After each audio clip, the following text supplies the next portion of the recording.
Graça e paz, meu irmão, minha irmã, um motivo rico de nós nos reunirmos mais uma vez no nome santo do Senhor. Gostaria de hoje que nós vamos meditar no livro de Lucas capítulo 16 sobre o administrador desonesto. Disse Jesus também aos seus discípulos: havia um homem rico que tinha um administrador, e este lhe foi denunciado como quem estivera a defraudar os seus bens. Amada igreja, nesta parábola, um homem rico tinha um administrador. Ele foi denunciado devido às suas ações de corrupção na administração dos bens do seu patrão. Diante desta denúncia, o patrão rico chama o administrador para prestar esclarecimentos. Essa denúncia parece ser tão grave que o patrão não mais tem confiança no trabalhador. O administrador descobre então que suas corrupções estão longe de assumir os seus erros. Ele não quer assumir os erros. Então ele trama uma estratégia também corrupta para depois da demissão ele ter apoio daquelas pessoas com qual ele pudesse se motivar agora através da sua corrupção. Ele então chama essas pessoas para poder fazer negócios. Ele quer abater a parte da dívida que aquelas pessoas deviam para o seu patrão. E claro, aqueles seriam beneficiados com esse corte e certamente ficariam felizes com esse administrador, o que poderia resultar em benefícios futuros para ele. E assim foi o que ele fez. Ele chama os seus devedores, começa a diminuir as dívidas deles para alcançar a simpatia e adquirir as vantagens. Na sequência nós encontramos um elogio surpreendente do próprio patrão com relação ao administrador desonesto. No verso 8 ele é elogiado. O próprio senhor dele elogia o administrador infiel porque ele havia feito algo tremendamente, assim como os filhos do mundo são mais hábeis do que a própria geração dos filhos da luz. Que coisa interessante. A parábola começa apresentando uma relação entre dono e empregado.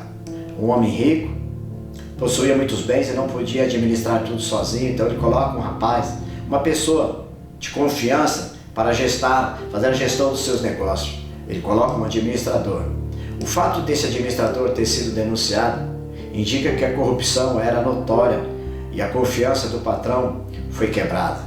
Fica muito claro que a situação é grave e que o administrador não poderia confiar mais nesse cargo, e ele pede a prestação de contas ao trabalhador. Ele chama, no verso 2, vê que ele chama o seu administrador para prestar conta.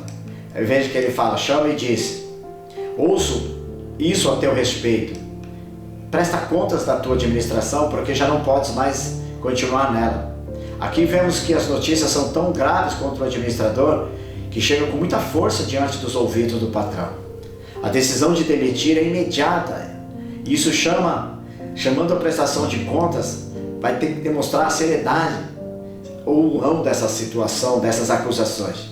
Jesus está destacando aqui, amados irmãos, que o reino humano, a corrupção sempre traz consequências e a justiça precisa sempre ser aplicada. No verso 3, o administrador reflete sobre o seu futuro. Ele diz em si mesmo: o que farei, pois, se o meu senhor me tirar a administração?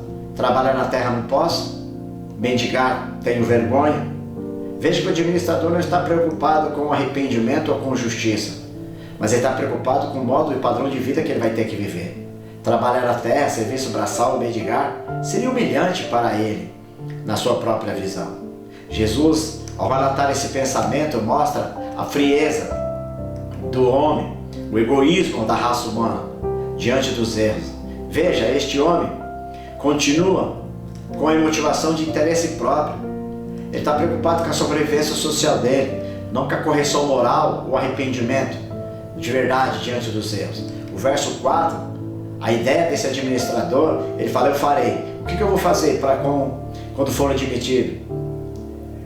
Para que as pessoas continuem me respeitando, me recebendo na vossa casa. Ele elabora um plano para garantir o apoio futuro depois que fosse demitido. Ele vem demonstrando inteligência, ele usa estratégia, mas ele aplica de forma corrupta ainda. Jesus apresenta aqui a astúcia humana. Mesmo diante do erro, muitas pessoas hoje buscam maneiras de se beneficiar sem arrependimento. O ensino é para os filhos da luz e ele deixa claro que nós devemos observar a esperteza do mundo. Capaz de realizar muitas coisas, o mundo faz de forma criativa, mas age de forma sem justiça e não há correção.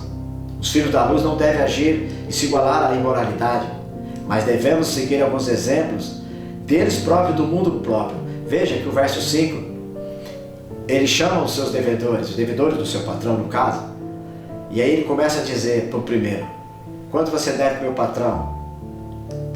E a ação, irmãos, precisa ser sigilosa para que não fosse facilmente descoberta. O administrador não age de forma impulsiva, ele trata cada caso individualmente, garantindo que sua estratégia seja eficaz. A narrativa mostra como a inteligência humana pode ser usada de forma ousada, ainda para fins incorretos. Agora, pense comigo. Imagine se este administrador usasse toda essa inteligência para fins proveitosos. Lucas, no verso 16, no capítulo 16, o verso 6, ele vai reduzir a dívida do azeite, que o homem fala que deve 100, então ele diz: toma conta, sente depressa, escreve 50. Ele coloca a dívida pela metade. Esse ato, evidencialmente, é capaz do administrador, ele está manipulando situações para benefício próprio. Chamar a atenção, o fato é de que o devedor não questiona tal diminuição da dívida. Será que ele também era corrupto? Quanto ao administrador, o administrador usou mentiras em nome do dono para enganá-lo. Não dá para saber a certo.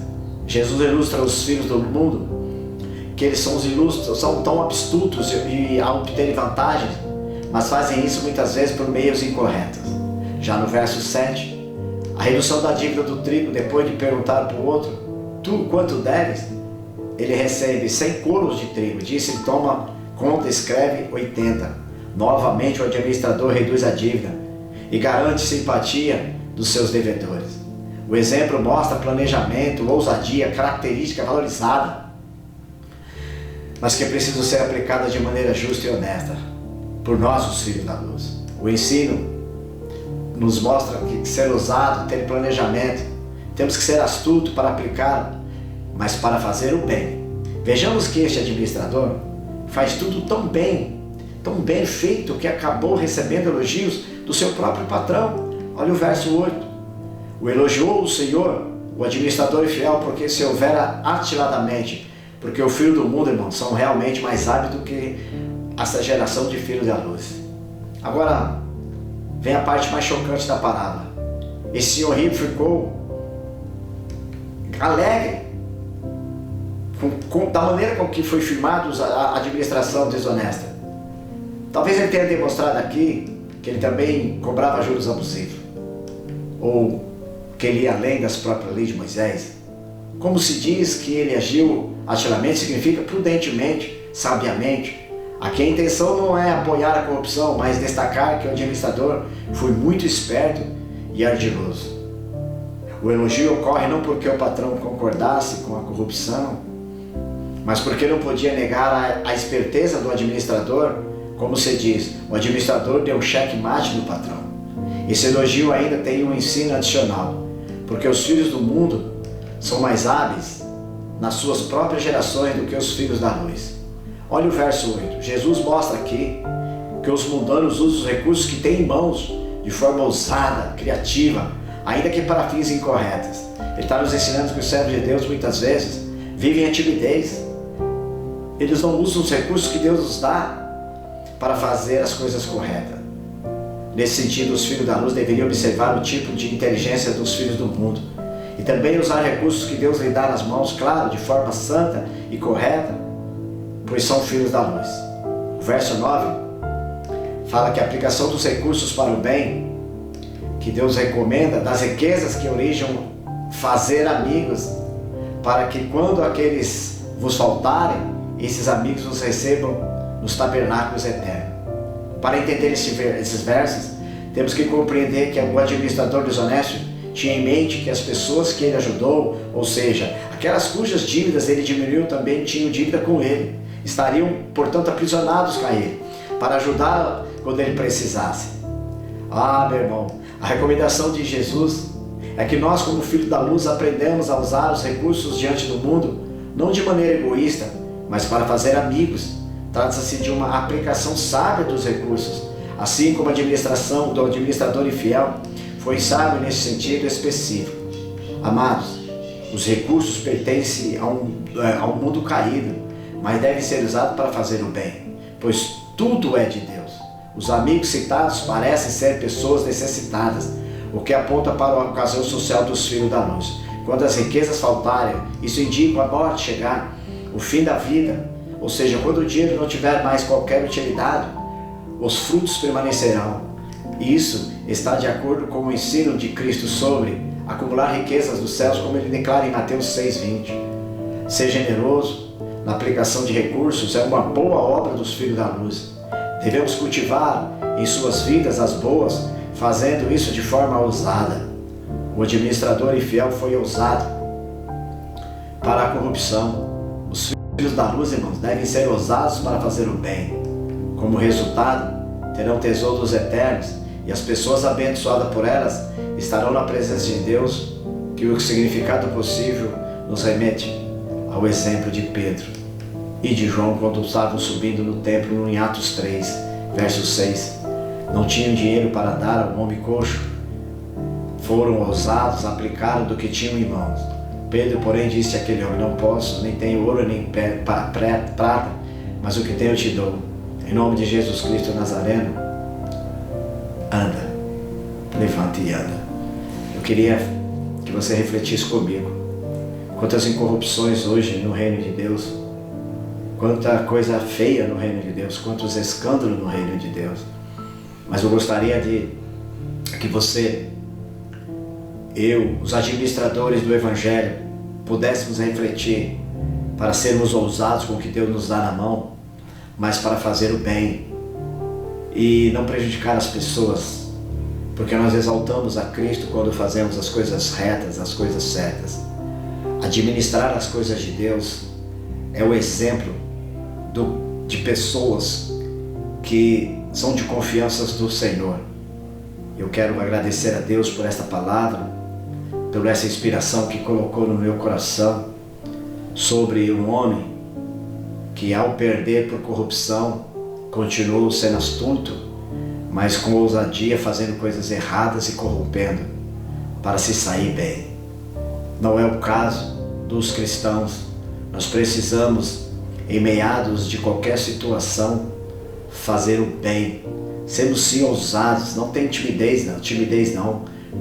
Ir para cima dos problemas, das dificuldades com ousadia, mas fazendo justiça para que a gente possa cumprir a nossa administração com aquilo que Deus nos confiou na vida. Eu quero orar por você. Querido e amado Deus, em nome de Jesus Cristo, peço-te, ó Deus, que estenda as suas mãos sobre a vida do meu irmão e da minha irmã. Manifeste o seu poder e sua glória nesta hora. Tire essa enfermidade, joga por terra todo julgo, toda condenação, toda acusação. Ó Pai, abençoe o meu irmão. Faça com que ele entenda, Senhor Jesus, que o Senhor confiou nas mãos dele a administração do Evangelho, a administração das boas obras, a administração, ó Pai, dos frutos da vida, para socorro, para alegria, para paz, para poder ajudar um ao outro. Por isso, Pai, eu te peço a bênção, libera a tua bênção hoje sobre todos que ouvem essa mensagem, para a tua glória e o teu louvor, em nome de Jesus.